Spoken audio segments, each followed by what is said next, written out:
Hello everybody and welcome back to the Bayonetta 2 walkthrough. It's time for more extras and the conclusion of the witch trials stuff. Now, we begin with witch trial 4 and then we will be going into witch trial 5, but as you may be able to see from the length of this video, I mean, you might not be able to figure it out, but Witch Trial 5 is not going to go particularly well, shall we say. I mean, it's the furthest that I actually ever got in Witch Trial 5, but, yeah. Basically, Witch Trial 4 and Witch Trial 5 are by far the most difficult in the entire game. Like, they are insane. And what's frustrating is that Witch Trial 4 is kinda sorta technically alright. It's just that they throw quite a number of, well, quite a lot of enemies at you, and quite a lot of aggressive enemies at you. And so it's very, very, very easy to get hit. An excellent tactic that I have totally decided, yes, I'm using, is to make use of the Earrings of Ruin to turn Umbran Climax into summoning the Umbran Armour. Because it is ultra powerful and absolutely wrecks the hell out of whatever it comes against. It's just really, really helpful. Also because it basically stun locks almost any sort of enemy. So you can do some serious chaos with it.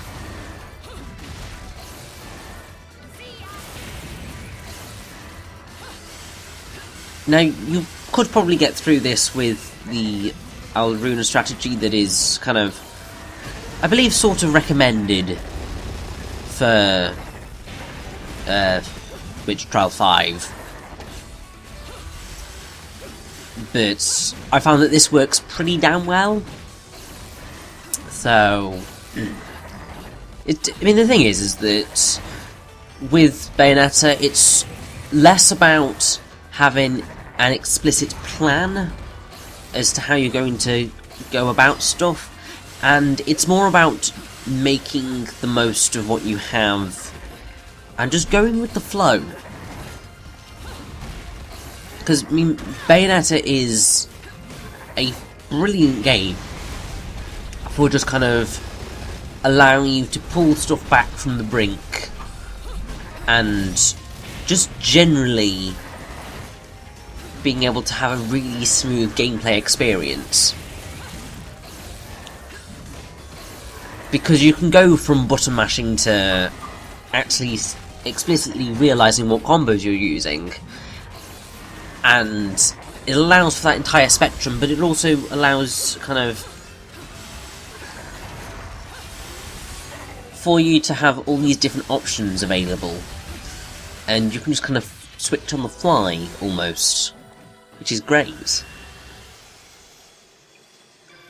Also, as you can probably tell, I was ever so slightly wrong with the amount of health items they give you. It's still only one health item in Witch Trial 4, but it does go up come Witch Trial 3, which is an absolute... Witch Trial 3? Witch Trial 5, which is an absolute godsend. Now, as well as having the Earrings of Ruin on, I also have what is a really helpful accessory, which is called the Evil Harvest Rosary. Essentially what it does is, whenever you are meant to get witch time, it creates kind of a ball which will explode and cause mass damage to your enemies. And considering at this point in the game, going into witch time is helpful, but getting that extra bit of damage just makes things quite a bit easier on you. There is the slight frustration when you encounter enemies like our own, as we will be doing very annoyingly shortly, because you have to dodge a lot of attacks very quickly, and while you can easily dodge once you've gone into Witch Time, when you're just using the Evil Harvest Rosary, it can just kind of just catch up on you a little bit.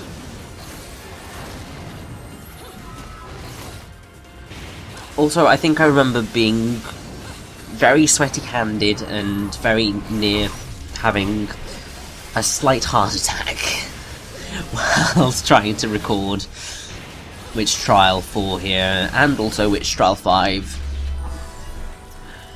There's just something about Bayonetta when it gets to its highest difficulties where it's just like, oh god, struggling here, oh good grief, everything's attacking really stupidly quickly and I can't dodge, and ah!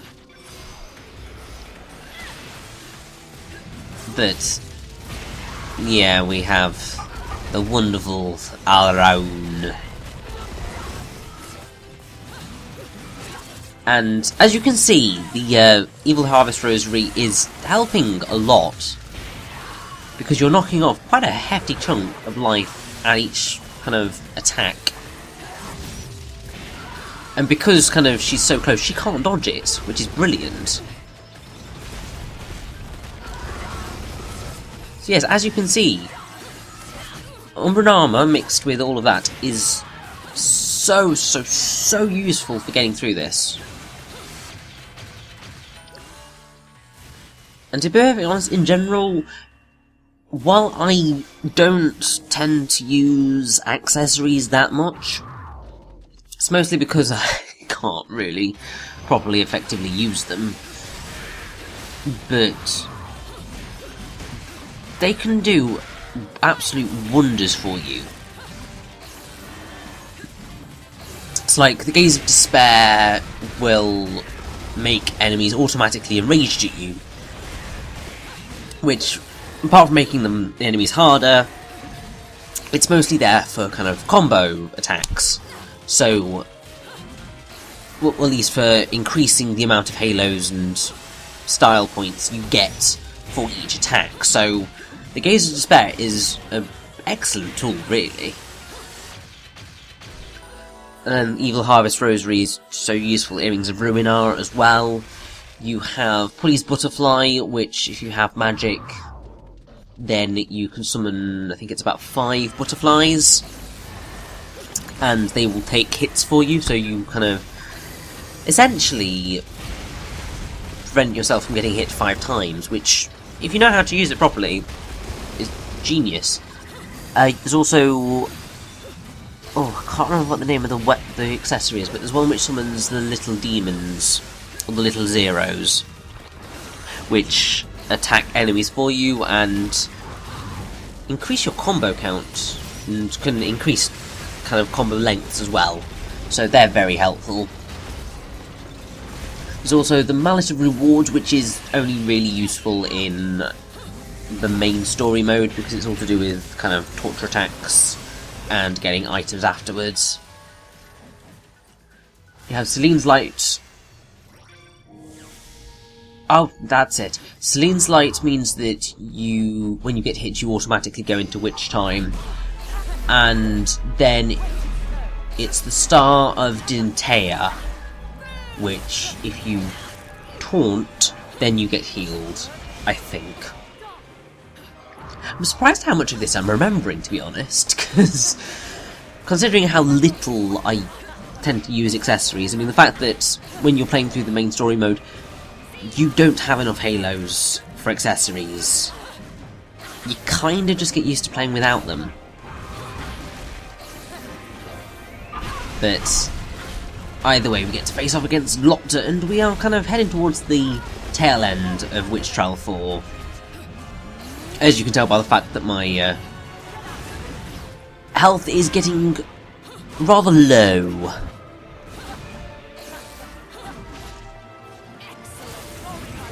I'm just not very good at not getting hit in Bayonetta, which kind of is not particularly helpful, because that's kind of the entire point. Bayonetta is at its greatest gameplay-wise when you are dodging every single attack, getting in every hit possible, and just the smoothness of it all is just beautiful.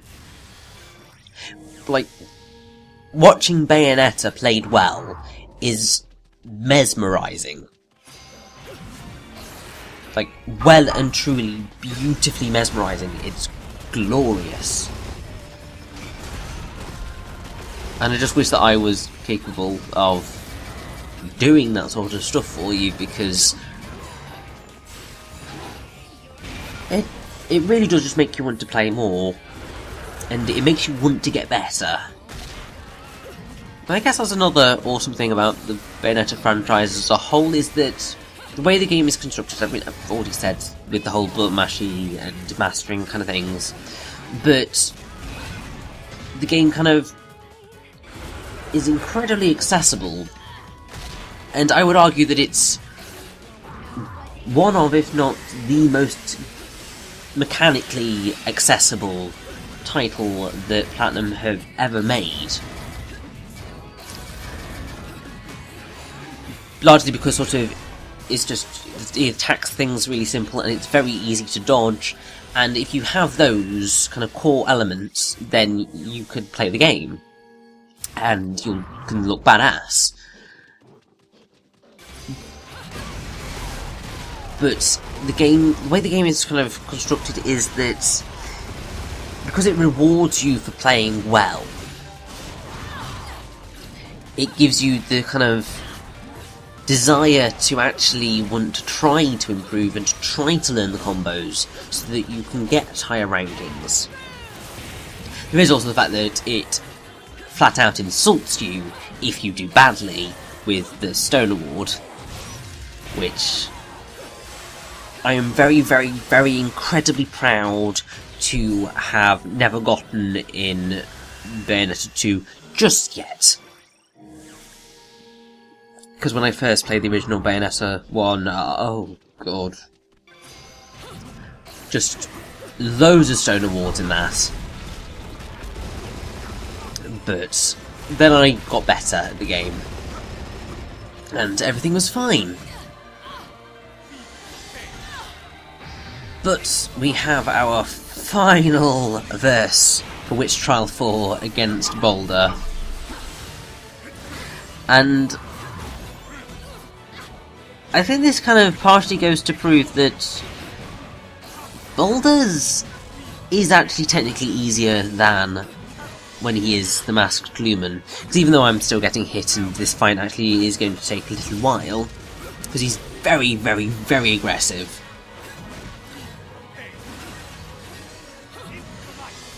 Kind of, the next time kind of we face him is gonna be when I lose because of Witch Trial 5, but I don't know, he is just generally easier to dodge and to read. I mean, I still suck terribly at it, but either way, also just this ended up being so ridiculously close. Like, just I was just freaking out. Like, pretty much one more hit would have killed me. But just got in there. Just majorly clutch victory. I've beaten Witch Trial 4, which means that we get the verse card for Sapientia, which was the one that I was missing for so long. It's something that I will explain when I tackle Climax, because but we are going to, as you can see, get all of the verse cards for Bayonetta 2, because we got that bewitchment, and now we are going into Witch Trial 5. Now, I believe that technically I went with a rather bad setup, because it's better to have Alruna on your feet, actually, for getting the combos to make this all really effective. So, the entirety of Witch Trial 5 is on Infinite Climax mode. You are going to be facing off against a ridiculous number of enemies, all of which will block your attacks. And just in general, it's going to be a pain. The reason that Alruna is such an excellent weapon for this, and it kind of cheeses your way through, is that when you go into Witch Time, you can pick up any enemy, apart from the Beloveds, they're a bit too big, but kind of any of the mid-sized enemies, which is basically every single thing that you're going to be facing. Actually, you might be able to pick up the Beloveds, I don't know. But basically, you are going to be able to pick up any enemy and attack them and fling them to the ground, and that particular attack is hugely damaging.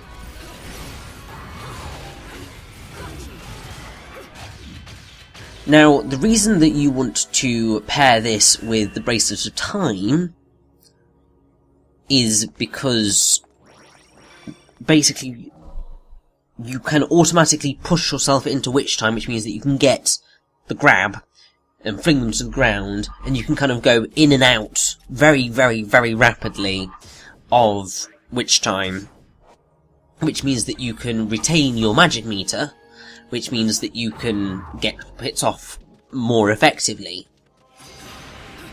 It's kind of a brilliantly useful tool, and it's very useful to pair it with the Evil Harvest Rosary, because that kind of explosion gives you a signal to go into Witch Time in order to make your grab. I think the reason that you're supposed to put it on your feet is because the grab comes quicker or something. But yeah, this is easily the most challenging thing to complete in the entirety of the game. Like, by quite a mile. It's ridiculous. Because just you're facing off against so many enemies and so many challenging enemies that are just going to wreck the hell out of you. It's basically why they give you so much health after the end of each battle, because it gives you the strongest possible chance of surviving. And I hate this verse, because you're fighting off against Alruna and Lopta at the same time, which is just awful. And really kind of it builds up like this. We are technically only going to get to verse 5, and you'll see what happens. But basically what I will do now is tell you what you're not going to see. You may get to see it later, but I doubt it. So basically, after the final verse that you're going to see here, you will face off against Aesir on his own. Then there is a verse where you'll face off against Grace and Glory and Sloth. And then you've got your final two battles, which are against Bayonetta and Jeanne, and Balder and Rosa. Which, it's all stupidly challenging. And I am, at present, simply not good enough to complete it. If you manage to complete Witch Trial 5, then you will unlock the burst cards for Bayonetta and Jeanne and Balder and Rosa. I think it might just be them, you might get a couple more. That's a very nice and fun way of getting them. However, because you can also get those particular verse cards just by playing Tag Climax normally, you do not need to complete Witch Trial 5 to unlock anything. It's not connected to any bewitchments, and it's, in the end, is not connected to any verse cards that you can't get elsewhere. So the only reason that you will ever need to complete Witch Trial 5 is for bragging rights only. So, good luck if you want to try it. I unfortunately am not good enough, and I will die here because I hate the Masked Lumen. And sticking him with Lopter is just evil. Although, as you will see very soon, I got so close. So insanely close. It's all going wonderfully, and then I think I run out of magic, and it just goes terribly from there.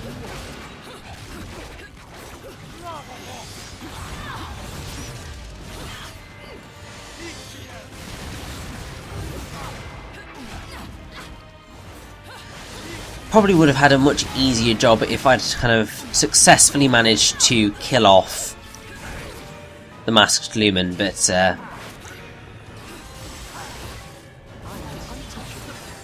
there we go. We're done.